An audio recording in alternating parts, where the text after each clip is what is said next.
하나님 말씀은 마태복음 24장 32절로부터 39절까지의 말씀을 우리 생명 있는 목소리로 함께 봉독합니다. 무화과 나무의 비유를 배우라. 그 가지가 이어나여지고 잎사귀를 내면 여름이 가까운 줄을 아나니 이와 같이 너희도 이 모든 일을 보거든 인자가 가까이 곧 문 앞에 이른 줄 알라. 내가 진실로 너희에게 말하노니 이 세대가 지나가기 전에 이 일이 다 일어나리라. 천지는 없어지었전저 내 말은 없어지지 아니하리라. 그러나 그 날과 그때는 아무도 모르나니 하늘의 천사들도 아들도 모르고 오직 아버지만 아시느니라. 노아의 때와 같이 인자의 맘도 그러하리라. 홍수전에 노아가 방주에 들어가던 날까지 사람들이 먹고 마시고 장가들고 시집가고 있으면서 홍수가 나서 그들을 다 멸하기까지 깨닫지 못하였으니 인자의 임함도 이와 같으리라. 아멘. 아멘. 할렐루야.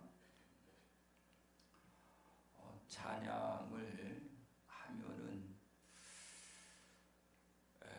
우리 마음속에 하나님으로부터 생기가 들어와 가지고 우리가 마음이 사실은 무엇인가에 결박되어 있고 무엇인가에 포로되어 있는 것을 볼 수가 있는데, 찬양할 때 이 모든 것들이 다 깨어지고 결박이 풀려서 그 은혜 가운데 자유함을 입을 수 있는 줄로 믿으시기 바랍니다.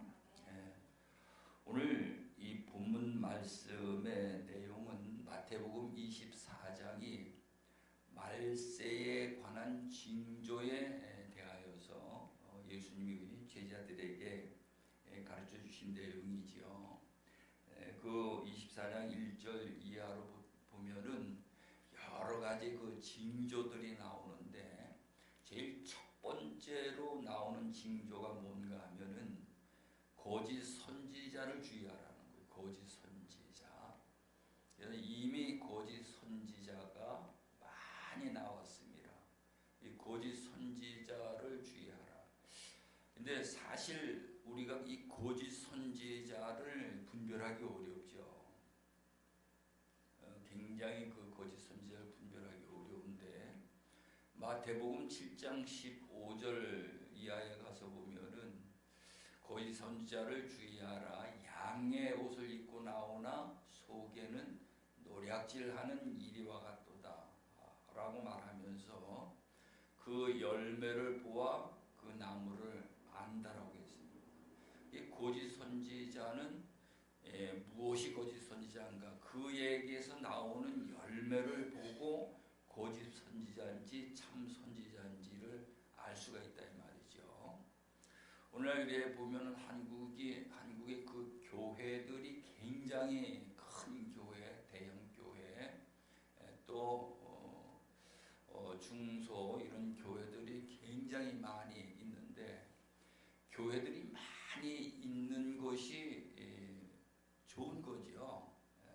그만큼 기도하는 종들이 많이 있다는 의미이기 때문에 좋은데, 근데 정말로 하나님 앞에 참 선지자로서의 사역을 하는 종들이 얼마나 있을까 하는 것이죠. 그래서 뭐 이름을 대면은 알만한 분들이지만은 그 큰 대형 교회를 세우고 선한 좋은 일들도 많이 하고 구제 사역도 하고 등등 그런 큰 일들을 했는데, WCC에 앞장서 가지고 거기에 모든 일들을 한 것을 봤을 적에는 우리가 과연 그 열매를 우리가 봤을 적에 그게 좋은 열매인가 나쁜 열매인가 이거를 우리가 알 수가 있는 거죠.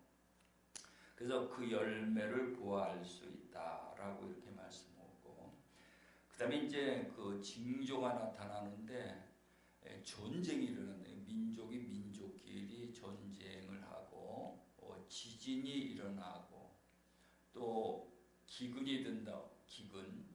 먹을 양식이 없어서 굶어 죽는 자들이 많이 나온다는 거죠. 그래서 아마 우리는 그래도 뭐 배고픈 줄 모르고 이렇게 사는데 기후가 변화가 되면서 농사들이 잘 안 되고 이상기후로다가 많은 그 어려움을 겪는 것을 볼 수가 있습니다. 그래서 이제 전 세계적으로 이 기후 변화를 이거를 막기 위해 가지고 이제 화석연료 같은 거는 사용을 못하도록 그렇게 하는 거를 볼 수 있는데 이게 앞으로 가면 갈수록 더 심각해진다는 거죠. 그다음에 이제 누가복음하고 마가복음에 가서 보면 한 가지가 더 있는데 그게 뭔가 하면은 온역이라는 게 온역. 그 온역이 뭔가 하면은 사람의 의술로 고칠 수 없는 병을 이야기하는 거거든요. 우리가 이제 2, 3년 겪었지만은 이 코로나가 우리가 그렇게 전 세계가 두려워하고 떨었던 것은 그것을 치료할 수 있는 약이 없었기 때문에 그랬던 걸 볼 수가 있습니다. 우리가 이제 이런 것을 볼 적에 하나님이 성경을 통해서 계시하고 예언하신 말씀 그대로의 모든 것이 이루어지고 있구나 하는 그 경각심을 이제 우리가 가져야 되는 거죠.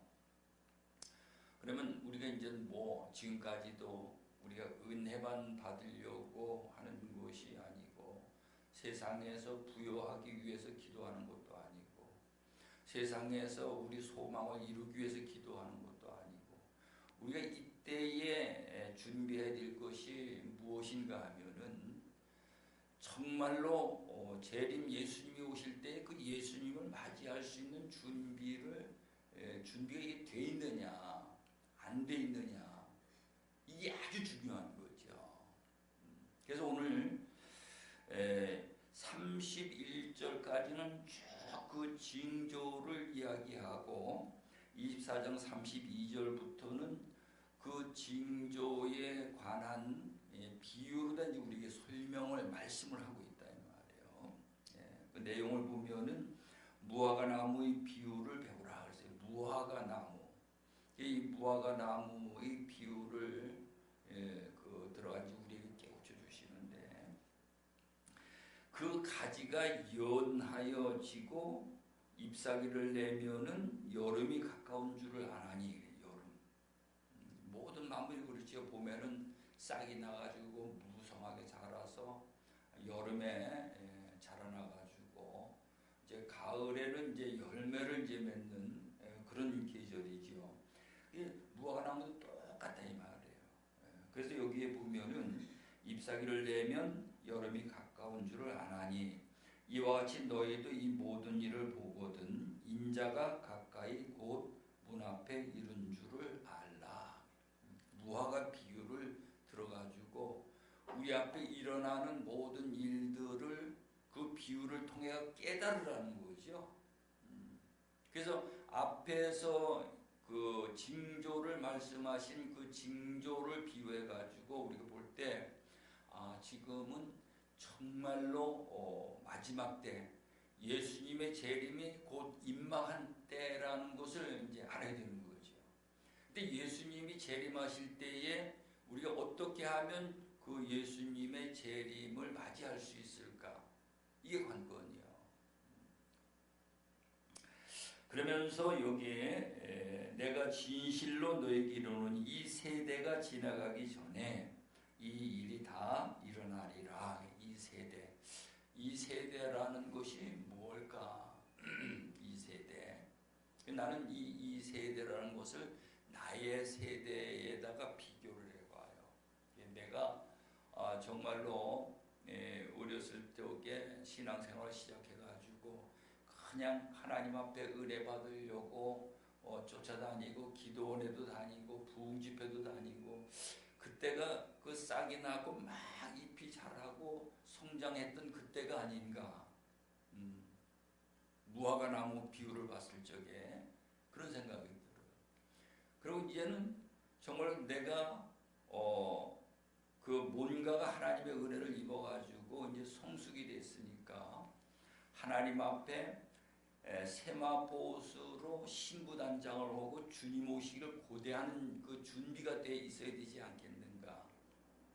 그런 생각을 해보는 거죠. 그러면서 천지는 없어질지언정 내 말은 없어지지 아니하리라. 그러나 그날과 그때는 아무도 모르나니 하늘의 천사들도 아들도 모르고 오직 아버지만 아시느니라.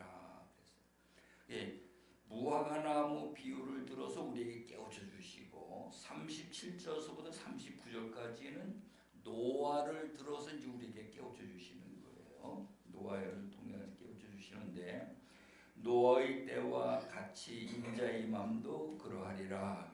노아의 때 홍수 전에 노아가 방주에 들어가던 날까지 사람들이 먹고 마시고 장가들고 시집가고 있으면서 홍수가 나서 그들을 다 멸하기까지 깨닫지 못하였으니 인자의 임함도 이와 같으리라. 이렇게 말씀을 하고 있습니다. 이게 아주 중요해요. 노아의 때에 어떤 일이 있었는가?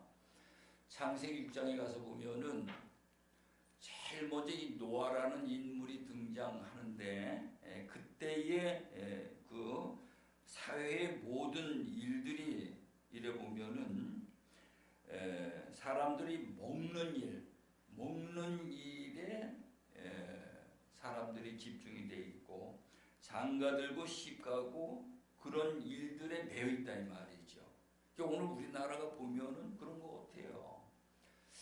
아무거나 한 끼 때우고 배만 부르면 되는데 모이면은 여유들이 있으니까 아주 맛있는 거 어떤 게 맛있는가 맛있는 별미를 찾아 이래 다니고 그러고 전부 다 유튜브를 요즘에 이래 보다 보면은 아주 얼굴 낯뜨거운 그런 광고들이 나오는 걸 볼 수가 있는데 근데 정말 옛날같이 우리가 어려서 자라진 정말 이 부끄럽고 수치스러운 일들이거든요. 근데 이제는 그런 거를 이 영상 매체에다가 대놓고 막 이렇게 하니까는 그거를 할아버지도 보고 아들도 보고 손자도 보고 전부 다 보고 그런데 아주 이게 잠겨져 가지고 만성이 되어 버렸어요. 이게 들어도 그렇거니 그러고 이 만성이 되어 버렸어요. 그마치 우리가 부끄러운 줄을 모르고 살아가는 거예요. 이 수치스러운 걸 모르고 살아가는 거예요. 그러니까 이럴 때일수록 우리는 세상을 이렇게 절제하고 하나님 앞에 다가가야 되는데 그때 노아는 어떻게 했는가 하면은 창세기 6장 8절에 가서 보면 제일 첫 번째로 노아에 관해 가지고 하나님 말씀을 오시는데 노아는 하나님께 은혜를 입었더라 이렇게 기록이 돼요. 하나님께 은혜를 입었더라. 무슨 은혜를 입었을까? 우리가 하나님 앞에 은혜를 받아야 되죠. 그렇잖아요, 그죠? 우리가 찬양하면서도 은혜를 받았잖아. 근데 제가 신앙생활을 깨달은 것은 은혜를 받으려는 생각만 계속 갖고 우리 신앙생활을 했어요. 그래서 내가 이 앞에 이제 올라가면서 그 계단에다가 액자로 성경 말씀들을 이렇게 해서 이제 걸어놨는데 거기에 은혜를 입어라 이렇게 해놨더니 어떤 권사님이 뒤에서 뭐라고 수군거리더라고요. 우리가 은혜를 받아야지 은혜를 어떻게 입느냐고 그러고 이야기를 하더라고요. 근데 이 은혜는 아무리 받아도 이 생각이 바뀌지 않으면은 은혜를 받아가지고 3, 4일 지나가면 또 그 자리로 가게 돼 있어요.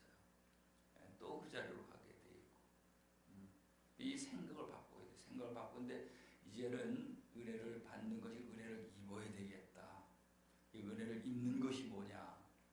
오늘 은혜를 받아서 그 은혜를 가지고 하나님 앞에 우리가 내가 가지고 있는 문제를 해결함을 받을 때에 그 은혜를 입는 거거든요. 그래서 노아는 은혜를 입었더라. 무슨 은혜를 입었는가? 아담 이래로 조상 대대로 내려오는 모든 죄를 죄 사함을 받은 은혜를 입은 거죠. 아멘. 예. 그걸 성경은 원죄라 이렇게 말해요. 원죄. 그 은혜를 사함을 그 모든 죄를 사함을 받았기 때문에 그 은혜를 입었더라. 그 은혜 입은 증거가 뭐냐? 그 다음에는 노아는 의인이었더라 이렇게 말씀해요. 노아는 의인이었더라. 이 의인이라는 것은 하나님으로부터 너는 이제 죄가 없다 이런 죄 사함을 하나님으로부터 통보받은 그 보증을 갖고 있다 말이죠. 그 보증이 뭐냐? 오늘 우리는 나는 은혜에 빚진 자라는 이 마음을 품고 있는 거예요. 그래서 로마서 8장 12절에 보면은 우리는 은혜에 빚진 자로 돼 육신대로 살 것이 아니니라. 육신대로 사는 것이 아니라는 거죠. 육신을 위해서 사는 것도 아니고. 오늘 우리는 은혜를 입은 자가 돼서 은혜를 빚으로 여기고 우리가 교회에서 무슨 일을 한 가지 하더라도 이제는요 내가 뭘 하나님 앞에 복을 받기 위해서 뭘 받기 위해서 하는 것이 아니고 하나님 앞에 은혜의 빚을 갚기 위해 가지고 전도도 하고 복음도 하고 말씀도 전하고 하나님이 주신 성령의 은사를 행해야 되는 줄로 믿으시기 바랍니다. 그래서 노아는 의인이었더라. 그리고 세 번째로는 완전히 행하였더라. 완전히 행하였더라.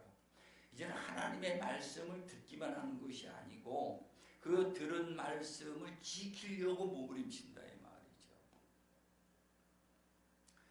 네 번째로는 노아는 하나님과 동행하였더라. 그래서 하나님과 동행했다. 오늘 우리도 하나님을 아무리 열심히 잘 믿어도 하나님과 동행하는 삶이 되어지지 아니하면은 안 되겠죠.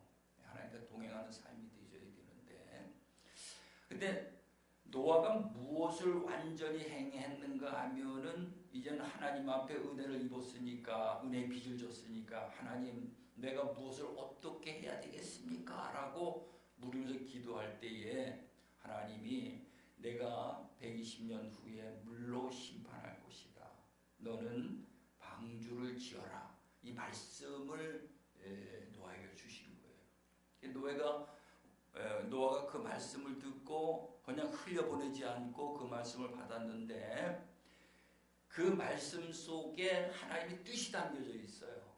하나님의 뜻이 담겨진 그 뜻이 뭔가 하면은 배를 짓는데 노아의 생각대로 뜻대로 배를 짓는 게 하나님이 그 배를 지을 수 있는 방법을 전부 다 가르쳐 주시는 거죠.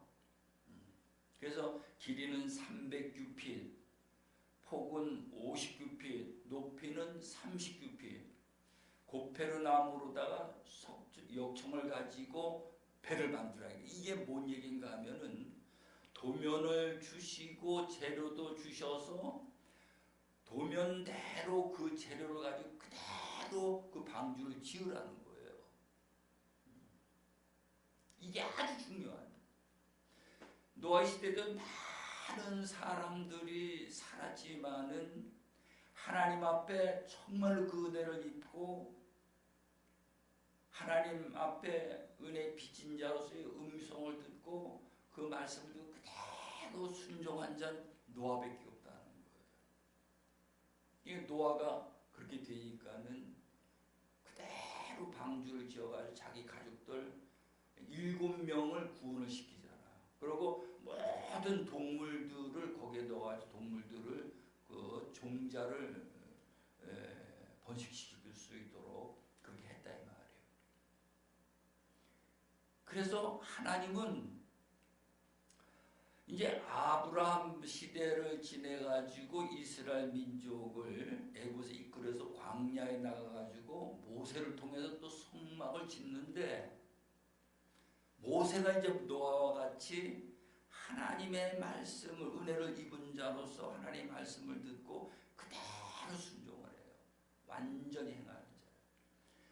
그래서 이 성막을 짓고 떡상을 만들고 법궤를 만들고 물두멍을 만들고 모든 기구를 이걸 만드는데 노아의 생각대로 하는 것이 아니고 하나님이 말씀하시는데 그 재료와 도면을 전부 주시는 거예요. 도면과 재료를.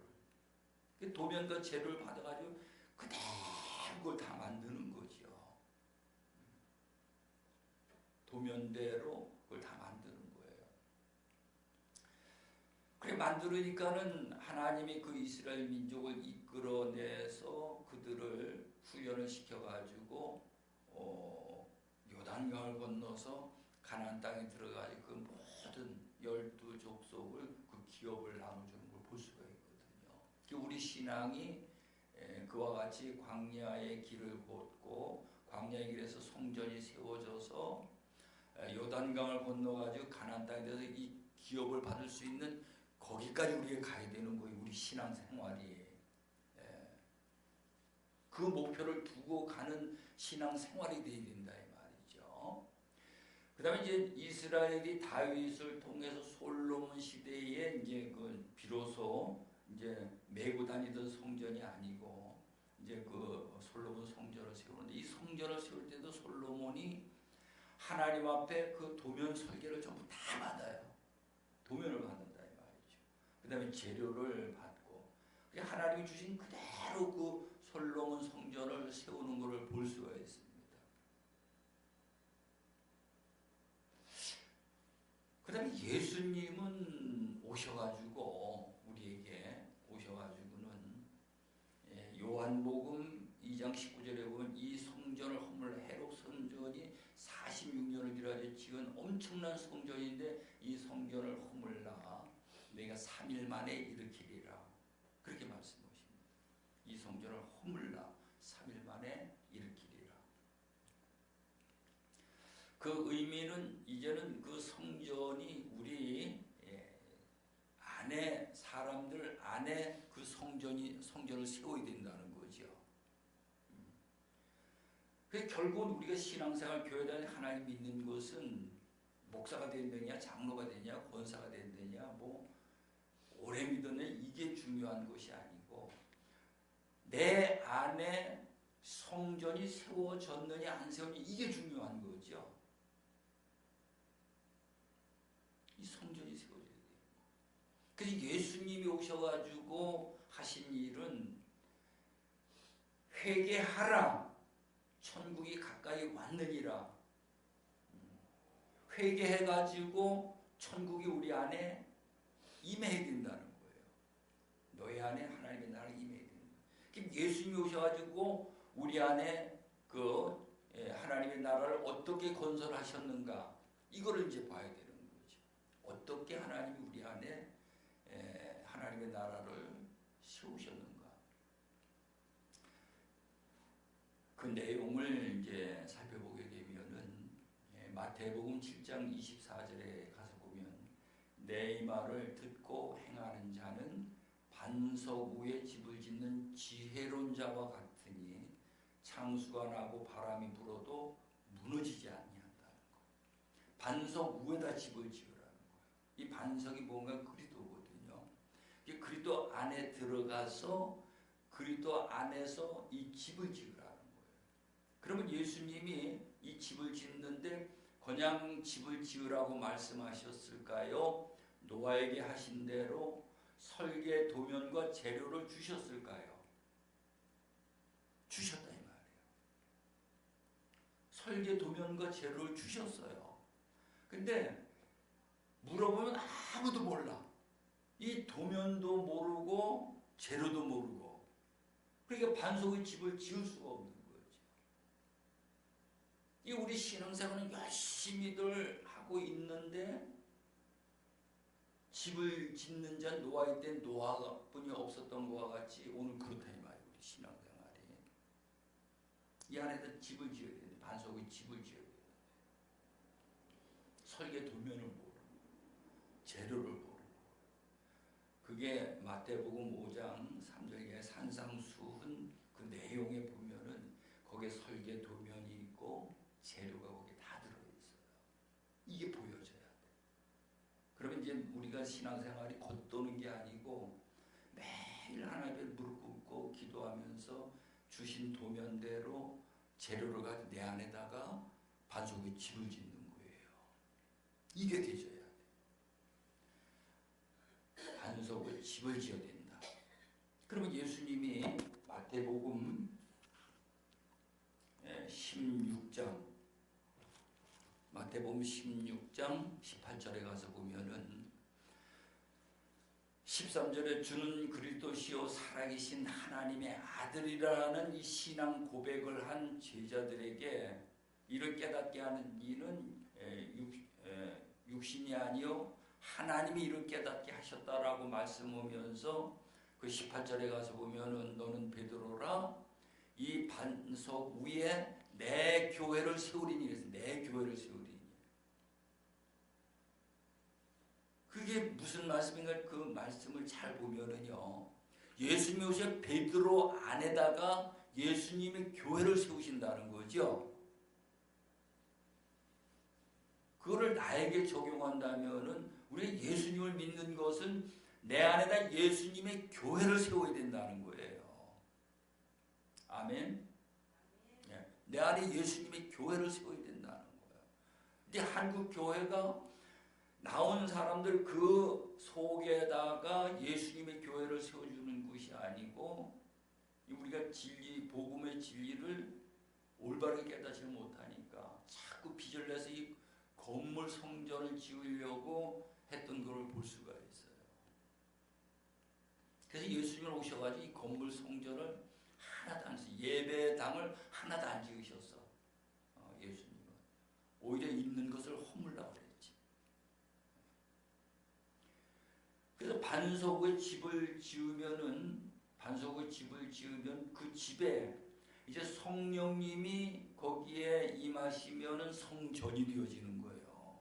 그래서 마태복음 12장 28절에 가서 보면은 성령의 능력을 힘입어 귀신을 쫓아내는 것이면 이미 하나님의 나라가 너에게 임했느니라 라고 말씀하고 있습니다. 먼저 반석의 집부터 지어야 돼요. 그러면은 거기에 성령 하나님 임하시면은 거기 이제 성전이 되어지는 거죠. 우리는 내 뜻만 갖고 하나님을 믿으니까 하나님의 뜻을 전혀 모르게 돼 있는 거예요. 내 뜻을 포기해 버려야 돼.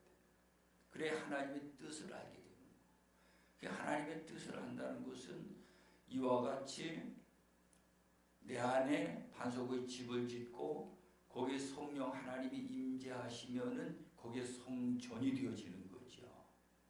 성전. 고린도 전서 3장 우리 한번 찾아보시겠습니다.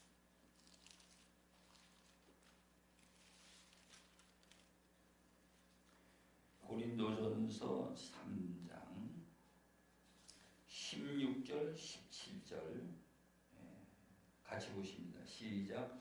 너희가 하나님의 성전인 것과 하나님의 성령이 너희 안에 계시는 것을 알지 못하느냐. 누구든지 하나님의 성전을 더럽히면 하나님이 그 사람을 멸하시리라. 하나님의 성전은 거룩하니 너희도 그러하니라. 우리 몸이 성전이 되어지는 거예요. 우리 몸 안에 반석의 집이 먼저 지어지고 이 한국 교회는 이 집을 짓지 않고 성령을 받아가지고 성령 받았다고 하니까 이게 뭔가가 하나님 말씀하고 안 맞는 거예요. 반석의 집이 지어지고 거기에 성령 하나님이 임하셔서 그것이 성전이 되어져야 되는데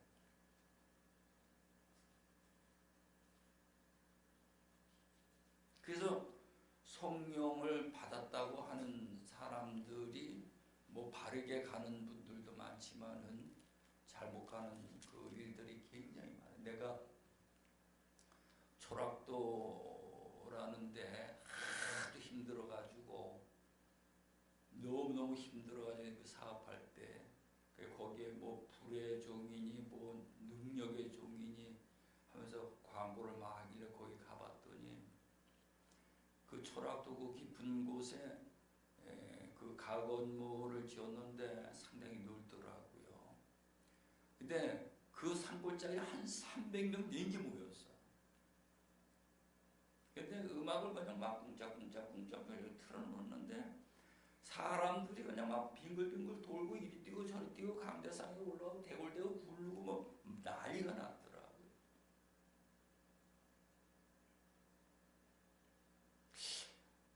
가서 이게 과연 하나님 믿는 것이 맞는 건가?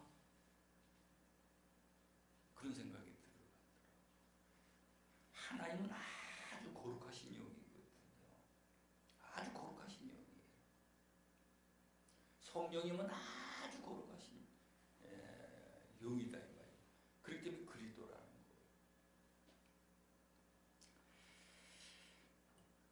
그래서 누구든지 하나님의 성전을 더럽히면 하나님이 그 사람을 멸하시리라. 성전이 어디? 내가 성전이라는 거지, 그죠?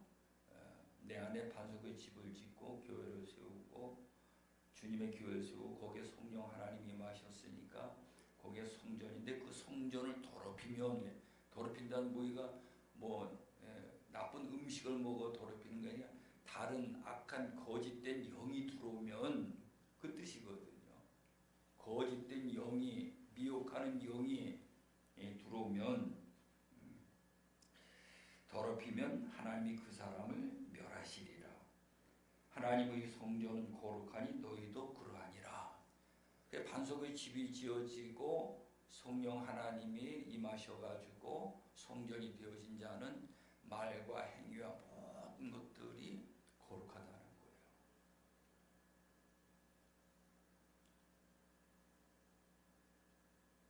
삶 속에 빛으로 나타난다는 거예요.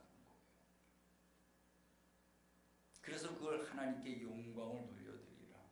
마태복음 5장 13절 이하에 가서 보면 너희는 세상의 빛이니, 그 빛, 착한 행실로 하나님께 영광을 돌려드리라. 그렇게 말씀하는 거예요. 성전 세워진 자들은 그런 삶을 살아야 된다는, 그게 증거로 나타나는 거죠. 그 다음에 이제 그 성령님이 들어오셔서 성령님이 이제 거하시면 거기 이제 하나님의 나라가 되어지는 거예요. 하나님의 나라가 세워졌는지 안 세워졌는지를 어떻게 아는가? 하나님의 나라가 세워졌는지 안 세워졌는지를 우리가 어떻게 알 수 있는가? 우리 로마서 14장을 우리 한번 가서 보십시다.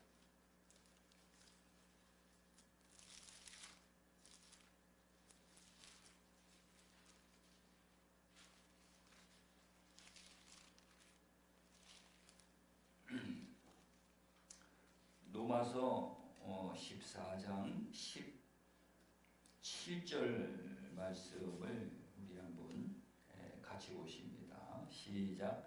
하나님의 나라는 먹는 것과 마시는 것이 아니요 오직 성령 안에 있는 의와 평강과 희락이니라. 아멘. 하나님의 나라가 내 안에 이루어진 증거다 이 말이에요. 하나님의 나라가 내 안에 이루어진 자들은, 하나님의 나라는 게 먹는 것을 위해서 살아가는 게 아니고 마시는 것을 위해서 살아가는 것이 아니고 오직 어디 안에서? 성령 안에서. 성령 안에서 의와, 의라는 것은 하나님으로부터 죄사함을 의인된 의로운 자들은 의로운 삶을 살아야 되겠죠. 하나님의 뜻을 이루어가는 것이 의로운 삶이 되겠고, 의와 평강과, 의로운 자에게 하나님이 생명을 주시거든요.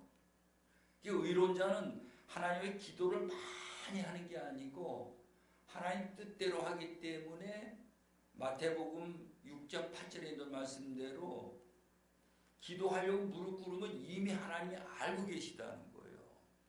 이게 아버지 관계가 돼 있기 때문에 아버지하고 한마디만 해도 응답이 된다는 거예요. 기도가. 그래서 마태복음, 요한복음 15장 7절에 보면 너희가 내 안에 거하고 여기가 하나님의 나라지요. 내 말이 너희 안에 거하면은 무엇이든지 원하는 대로 구하라 그리하면 이루리라. 응답이 된다는 거예요. 요한복음 15장 16절에는 그 열매를 많이 맺고 그 열매를 가지고 기도하게 되면은 무엇이든지 구하는 대로 다 이루리라. 그렇게 말씀해요.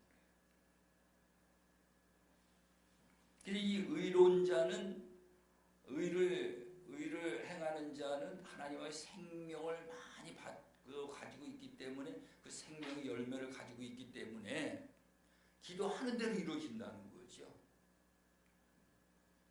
그리고 응답이 된다.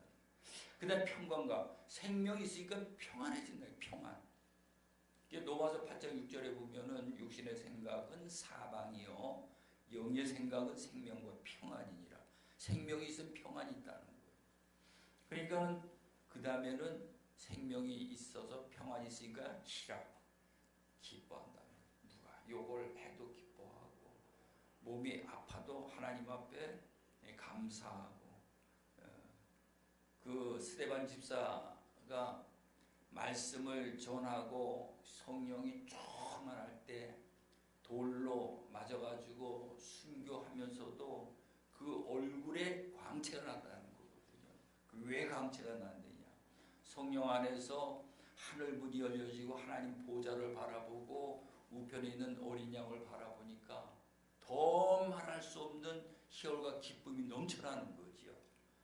그러니까는 미워하는 생각이 아니고 아픈 생각이 아니고 하나님 나라를 바라보면서 거기에 가는 그 소망으로 희열, 희락 그것이 충만했던 것을 볼 수가 있습니다.